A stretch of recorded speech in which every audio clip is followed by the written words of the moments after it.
Assalamualaikum warahmatullahi wabarakatuh. Perkenalkan, nama saya Yulis Mita. Saya dari Universitas Jambi, Prodi Teknologi Hasil Pertanian. Di sini saya akan menceritakan atau menjelaskan tentang penggunaan teknologi dalam memajukan peradaban dalam pandangan Islam. Nah, peradaban Islam itu sangat berbeda dengan Yunani, Romawi, dan Byzantium. Dalam memandang teknologi, para cendekiawan Muslim di era kekhalifahan menganggap teknologi itu sebagai sebuah cabang ilmu pengetahuan yang sah. Fakta itu terungkap berdasarkan pengamatan para sejarawan sains barat di era modern terhadap sains di abad pertengahan. Maka dari itu, sains dan teknologi merupakan madaniyah yaitu benda yang tidak ada sangkutan pautnya dengan hadrollah, sebagaimana Imam Taqiyuddin An-Nabayin dalam kitabnya Nizamul Izmayu menyebabkan bahwa sedangkan bentuk-bentuk madaniyah yang menjadi produk kemajuan sains dan perkembangan industri teknologi tergolong madaniyah bersifat umum milik seluruh umat manusia. Kemajuan teknologi modern yang begitu pesat telah memasyarakatkan produk-produk teknologi canggih seperti radio, televisi, internet, alat-alat komunikasinya, dan barang-barang mewah lainnya. Seperti kita ketahui, para ilmuwan Islam seperti Al-Kharizmi, ahli matematika, Ibnu Firman, konseptor pesawat terbang, Jabir bin Hayyan, bapak kimia, dan masih banyak lagi. Mereka semuanya mengerahkan segenap upaya dan berkarya untuk umat. Jadi Islam tidak pernah melarang sains dan teknologi, tetapi justru Islam selalu terdepan dalam sains dan teknologi. Sejak 13 abad yang lalu, dalam sebuah hadis Rasulullah SAW bersabda, "Kalian lebih tahu urusan dunia kalian." Hadis ini menunjukkan kebolehan mengenai sains dan teknologi karena pada saat itu Rasulullah SAW ditanya oleh seorang tentang pertanian, tapi Rasulullah tidak memberikan jawaban yang benar karena Rasulullah tidak ahli dalam pertanian. Serta menawarkan aneka jenis hiburan bagi tiap orang tua, baik kaum muda, anak-anak, dan sebagainya. Namun tentunya alat-alat ini tidak bertanggung jawab atas apa yang diakibatkannya. Justru itu sebabnya adanya berbagai media informasi dan alat-alat canggih yang dimiliki dunia saat ini dapat berbuat apa saja. Kiranya itu faktor manusia hanyalah yang menentukan operasionalnya. Milik bentuk seluruh benda-benda yang terindra yang digunakan dalam kehidupan yang meliputi seluruh aktivitas kehidupan. Maka dengan hal ini sudah dijelaskan bahwa produk dari sains dan teknologi dalam teknologi pandangan Islam boleh atau mubah.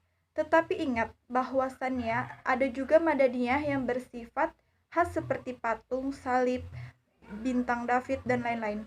Hal itu merupakan karya atau hasil dari hadrah selain Islam. Maka menggunakannya adalah suatu kemaksiatan dan hukumnya haram. Demikian pula ajaran Islam, ia tidak akan bertentangan dengan teori-teori pemikiran modern yang teratur, lurus, dan analisa yang teliti dan objektif.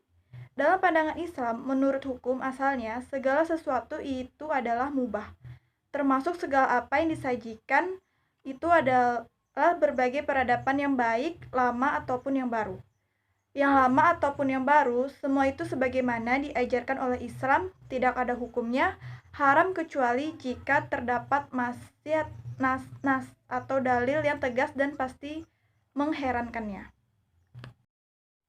Ada kalanya manusia memanfaatkannya dengan baik dan tepat, tetapi dapat pula mendapatkan dosa yang malapetaka manakala manusia menggunakannya untuk mengumbar hawa nafsu dan kesenangan semata. Dalam Islam, sains dan teknologi sangat penting untuk membangun peradaban yang kuat dan tangguh. Sebagaimana halnya dahulu, para khalifah mendorong kaum muslim untuk menciptakan teknologi dan membuat karya ilmiah untuk mengembangkan dan memanfaatkan sumber daya alam. Jadi, Islam sendiri, Al-Quran tidak pernah mengekang umatnya untuk maju dan modern.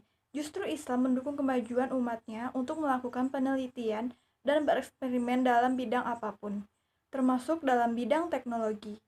Bagi Islam, teknologi merupakan bagian dari ayat-ayat Allah yang perlu kita gali dan kita cari kebenarannya. Misalnya, seperti dalam Al-Quran, Quran Surah Al-Imran ayat 190-191.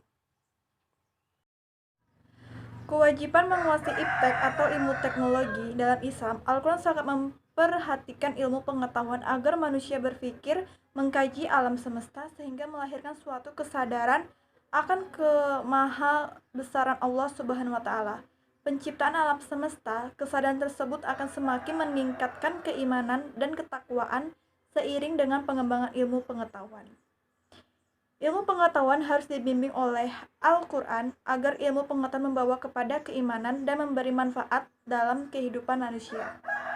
Di sini, Al-Quran tidak hanya menjadi sumber motivasi dan inspirasi bagi ilmuwan, tetapi juga sebagai penuntun agar ilmu pengetahuan tidak digunakan untuk tujuan negatif, atau membawa kemusyrikan atau menghancurkan alam semesta.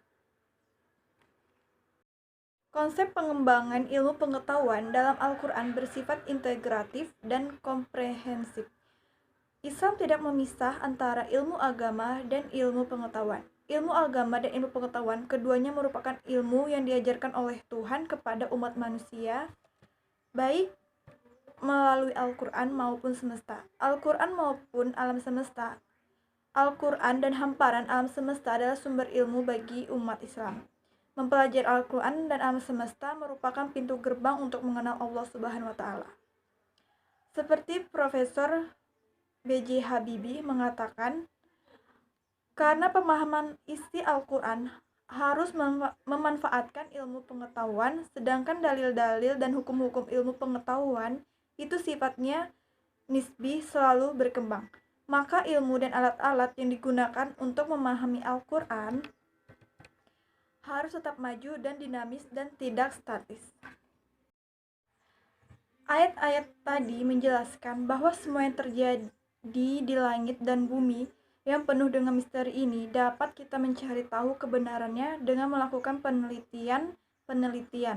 Dengan kita sebagai umat Islam melakukan penelitian tersebut diharapkan dapat membantu kita dalam mencari kemudahan hidup baik di dunia maupun di akhirat dalam bidang apapun termasuk teknologi.